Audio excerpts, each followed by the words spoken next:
Good morning, everybody. My name's Rowan. Gaza and I have been mates since nappies, I think.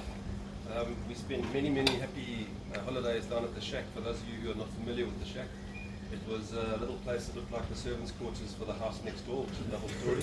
And there were 2 bedrooms, 1 little kitchen, and 1 bathroom. And 3 families would share that beach cottage every July. So we had years and years, literally every July we spent many happy memories. And a lot of those times, with Gaza, I've got nothing sad to say about him. He was one unique, magnificent bastard. That's all I can say about Gaza. I remember the one time we were all queuing for the toilet, and Gaza, he was quite notorious for spending quite a bit of time on the toilet. And he'd jump out the side window and walk around the shack and come and join the back of the queue. And that led to a lot of very unpleasant, uncomfortable moments for the rest of the family.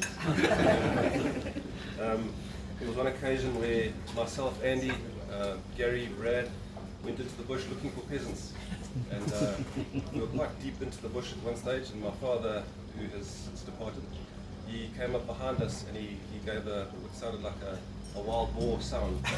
And we all literally shat ourselves, with Gary leading the charge, shouting for the spear. And there was another occasion we were coming up from the beach, Gaz and I were walking up to get lunch. We'd spent literally all day on the beach, and we'd come up, it was our turn to do lunch.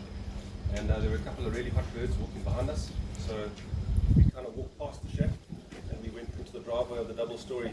We were doing it, and we were doubling back around to the shack.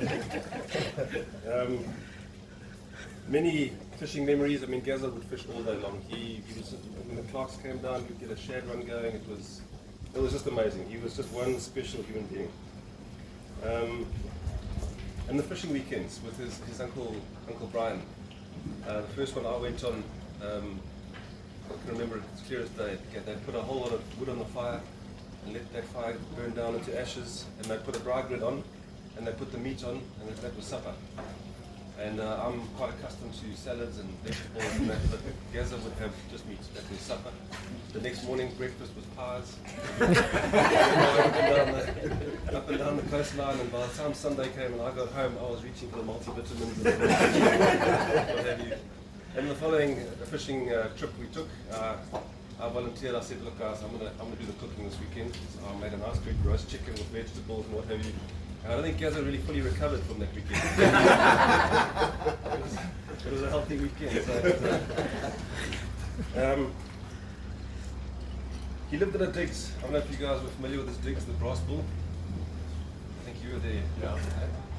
Gaza came back from one shift at Bunkers, and the rest of the digs had been partaking in a bit of the holy weed and decided to play a game of hide and seek. And Gaza came in from his shift at about 7 in the morning, and the rest of the digs had all been hiding and fallen asleep where they'd been hiding. Crawling out of cupboards and crawling out of couches, and that was kind of our introduction to Durban. We had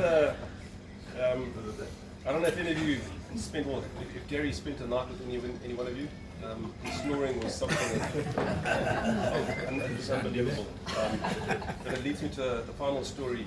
We spent a weekend, I think, at Mahuba's Crew at the turn of the century, 1999-2000. And we were all sitting around the dinner table talking about various experiences. When we somehow got onto gout. And Gaza said, the only time he's ever suffered from gout was the time that he spent at my flat down in Durban.